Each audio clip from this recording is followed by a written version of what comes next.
Hello, and with summer drawing to a close, I thought it might be a good idea to take advantage of perhaps some of the last warm sunny days that we have this year, and we'll go for a little walk.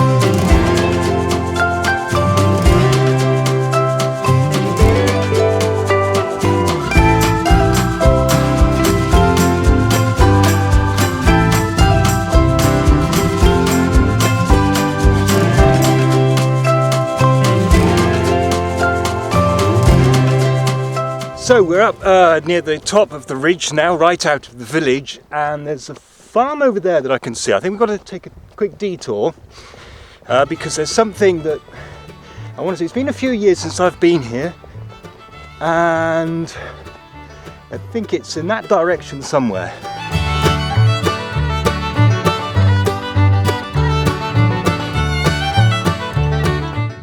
Okay, I now realise that I've taken the wrong path. That just goes down to the brook. Okay, I should have taken the other path. Well, I should have taken a map.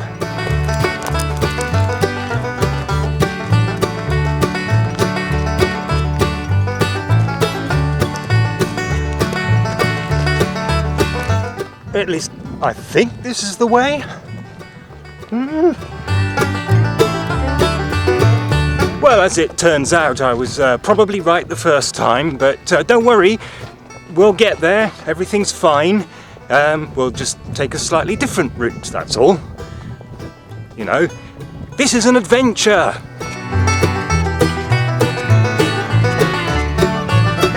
Aha! Told you.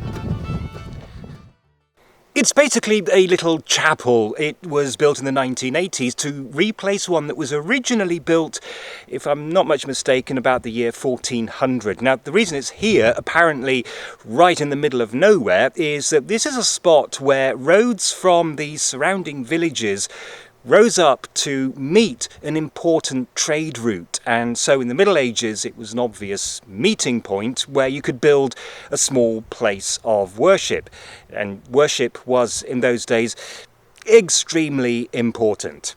And this is the path I should have taken. Oh, and just past those trees there is what used to be the centre of the EU until quite recently. But we're not talking about that.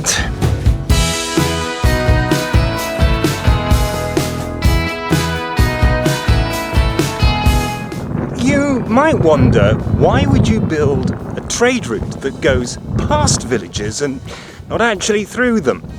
Good question, but there is an explanation. We're talking about the Birkenhain Way. This was a route that linked the city of Hanau with the important town of Gmünden. Now, you could follow the course of the River Main, which would give you a nice, gentle, even walk, but the Main meanders considerably, and you would go much further than you really needed to. So instead, you would probably want to cross country. The thing is, though, villages tend to be built in valleys.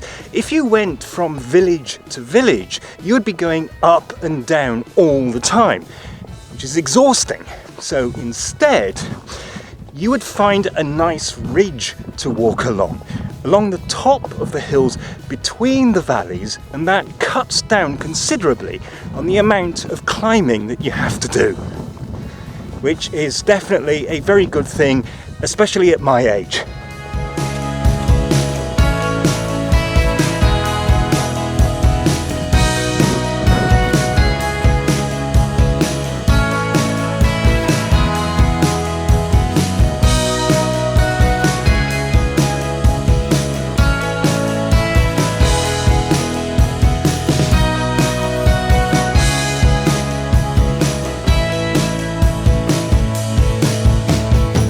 Another religious symbol that you might frequently find in Catholic areas of Central Europe is little way shrines, a bit like this one. This is typical of this specific area.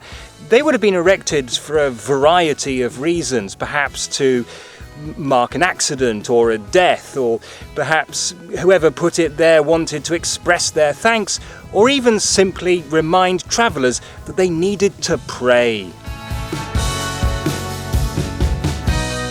Well, I hope you enjoyed this little stroll through the countryside, and if you did, perhaps we can do it again sometime.